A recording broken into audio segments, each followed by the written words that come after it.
Hello, everyone. Happy Thanksgiving. This is Sonia Cato Howard, coming to you in the same place until I can find better light. And I hope everyone is having a great Thanksgiving so far. I am partnering up with Kimmy McNeese, who's a part of E-Women.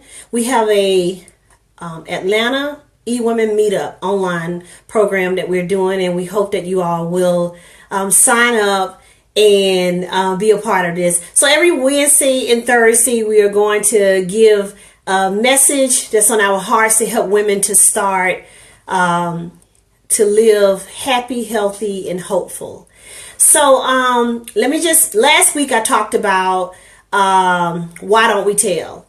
And then Kimmy came back and talked about using your power from within on Thursday night. And so this Wednesday, I kind of want to piggyback off of what I talked about the first time.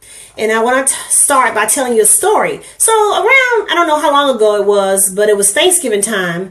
And I went to Chicago to see my family in Chicago.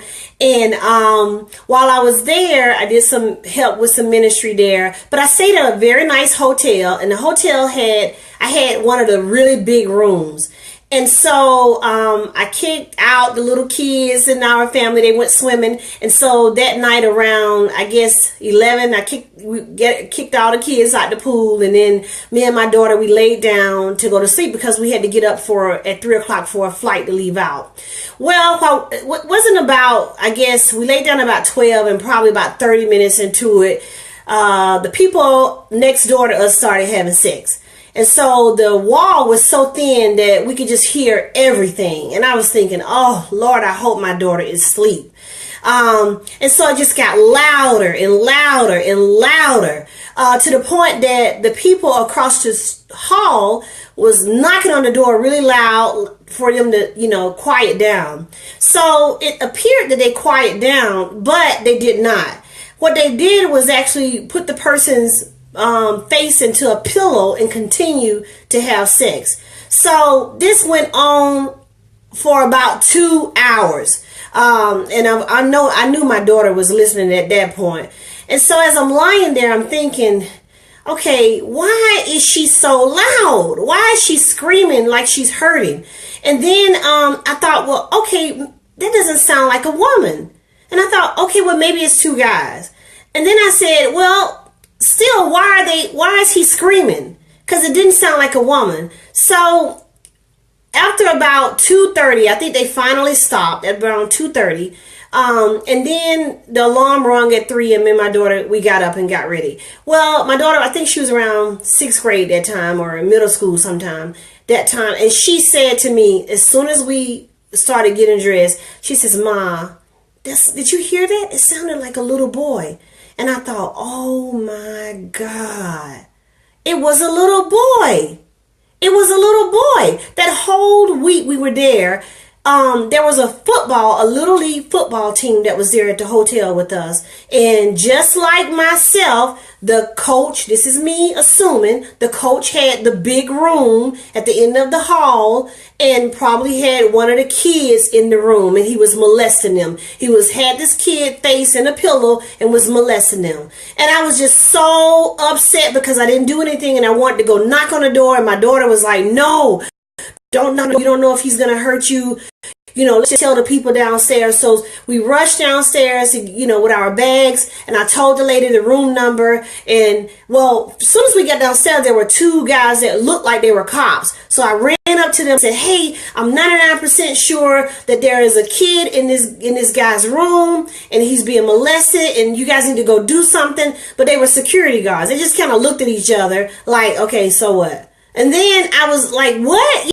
So I went to the manager at the desk and said, you gotta go upstairs. There's a kid in the room. You need to go check right now. And the lady was like, yeah, we're not doing that. We're not knocking on nobody's door. So I was so pissed at that point. It's okay. I tell you what, I'm going to do something. If you don't do something, I'm calling the emergency. As soon as I leave here, I am calling the emergency. So at that point, she told the guys to go up there. So as I got in the car, I called 911 and I started talking to The policeman telling them what was going on, and then telling them everything I just told you. Well, after we checked in our baggage and got to our gate, the policeman called me back and said, hey, by the time we got there was no kid in the room.